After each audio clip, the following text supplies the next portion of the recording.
আসসালামু আলাইকুম রহমতুল্লাহি ওয়া বারাকাতুহু। প্রিয় দর্শক, কেমন আছেন আপনারা? আশা করি ভালো আছেন। আমি আজকে একটি বিষয় নিয়ে আলোচনা করব আপনাদের সামনে। আমি ফরহাজউদ্দিন আহমেদ ভূঁইয়া।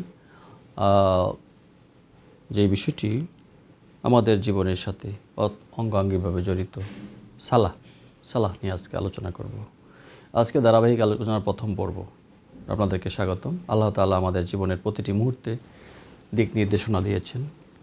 আর কোরআনের সূরা আল বাকারা হলো সেই পথ নির্দেশের এক অপার ভাণ্ডার। প্রিয় দর্শক, আজ আমরা জানব 6টি আয়াত, যেখানে আল্লাহ তাআলা আমাদের শিখিয়েছেন কিভাবে নামাজ, যাকাত, ধৈর্য ও সৎকর্ম আমাদের জীবন বদলে দিতে পারে। প্রিয় দর্শক, সূরা বাকারা আয়াত নম্বর 3-এ আল্লাহ তাআলা বলেছেন, ঈমান ও নামাজ সম্পর্কে বলেছেন যে মুত্তাকিরা তারা যারা অদেখা বিষয়ের উপর বিশ্বাস করে, নামাজ প্রতিষ্ঠা করে এবং আল্লাহ যা দিয়েছেন তা হতে ব্যয় করে।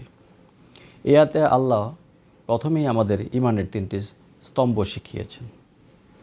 অদেখা বিষয়ের উপর বিশ্বাস, নামাজ কায়েম করা, সৎ পথে ব্যয় করা। মুত্তাকির পরিচয় এখানেই। সে শুধু বিশ্বাস করে না, সে তা কাজে প্রমাণ করে। তো প্রিয় দর্শক, সূরা বাকারার আয়াত নম্বর 43-এ আমরা দেখতে পাই যে নামাজ ও যাকাত সম্পর্কে যে কথাটা বলা হয়েছে সেখানে। আর নামাজ কায়েম করো, যাকাত দাও এবং নামাজে অবনত হও তাদের সাথে যারা অবনত হয়।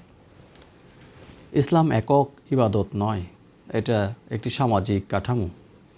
নামাজ ব্যক্তিগতভাবে আত্মাকে শুদ্ধ করে, আর যাকাত সমাজকে পরিশুদ্ধ করে। যারা একত্রে রুকু ও সেজদায় অবনত হয় তারাই প্রকৃত ঐক্যের প্রতীক।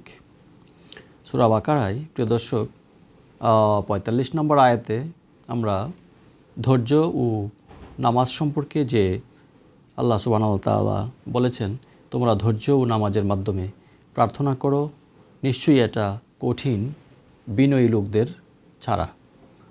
এখানে কিন্তু অনেক মেসেজ রয়েছে প্রিয় দর্শক।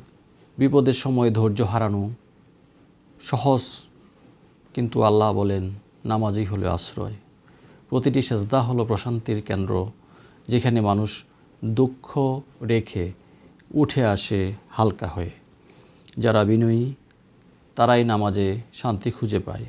প্রিয় দর্শক, সূরা বাকারায় 83 নম্বর আয়াতে যদি আমরা দেখি, সমাজে সৎ ব্যবহার সম্পর্কে আল্লাহ তাআলা বলেছেন, আল্লাহ ছাড়া কারো ইবাদত করো না, পিতামাতা, ইয়েতিম, দিন এবং দরিদ্রদের সাথে সদ্ব্যবহার করো, নামাজ কায়েম করো, যাকাত দাও।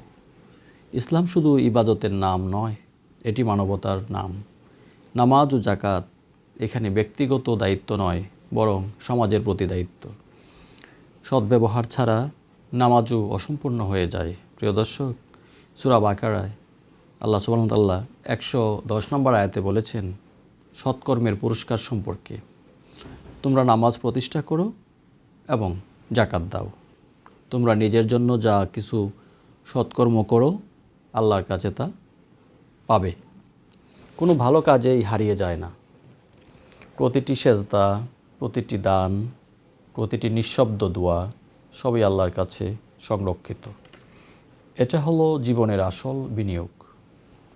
তো প্রিয় দর্শক, পবিত্র কোরআন মাজিদের সূরা বাকারায় 125 নম্বর আয়াতে আল্লাহ সুবহানাহু ওয়া তাআলা বলেছেন কাবা ও ঐক্যের প্রতীক সম্পর্কে, আমি কাবা গৃহকে মানুষের জন্য শান্তির আলয় করলাম।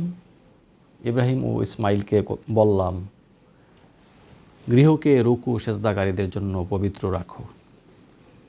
আল্লাহর গড় কেবল স্থাপনা নয়, এটি ঐক্য, শান্তি ও আত্মসমর্পণের প্রতীক। প্রতিটি মুসলমান এখানে এক জায়গায় মাথা নোয়ায়, জাতি, বর্ণ, শ্রেণী ভুলে। আজ আমরা জানলাম প্রিয় দর্শক, সূরা আল বাকারার 6টি আয়াতের মর্মার্থ আমাদের শেখায় কিভাবে নামাজ, যাকাত ও ধৈর্য ও সহনশীলতার মাধ্যমে আমাদের জীবন বদলে দিতে পারে। চলুন আমরা আল্লাহর কাছে প্রার্থনা করি যেন আমরা মুত্তাকি হতে পারি, যারা নামাজে, দানে ও ধৈর্যে জীবন সাজায় তাদের তাদের মতো হতে পারি। হে আল্লাহ, আমাদেরকে নামাজে যেন ধৈর্য, খুশু রাখতে পারি এবং স্থির থাকতে পারি, এবং ধনী এবং দরিদ্র সকল অবস্থায় যেন আমরা দান করতে পারি, সাহায্য করতে পারি, আর ধৈর্যে যেন আরও শক্তিশালী হতে পারি, সেই প্রত্যাশা এবং সেই আরজ মহান রবের নিকট। চলুন আমরা প্রত্যেকেই যারা বিশ্বাসী আছি, পবিত্র কোরআন কিন্তু গোটা মানব জাতির জন্য কল্যাণকর এবং শেফা। এটা থেকে আমাদেরকে আমরা অনেক কিছু, সব কিছু নিতে পারি। জীবন পূর্ণাঙ্গ জীবন বিধান রয়েছে। চলুন আমরা পবিত্র কোরআনকে মেনে চলি এবং মানুষের হক নষ্ট না করি, সময় মতো নামাজ, সালাত আদায় করি, ধৈর্য ও সহনশীলতার মাধ্যমে মানবতার পরিচয় দিই। পরবর্তী পর্বে এবং অন্য যে কোনো বিষয় নিয়ে আপনাদের সাথে দেখা হবে ইনশাআল্লাহ। সেই পর্যন্ত ভালো থাকুন, সুন্দর থাকুন এবং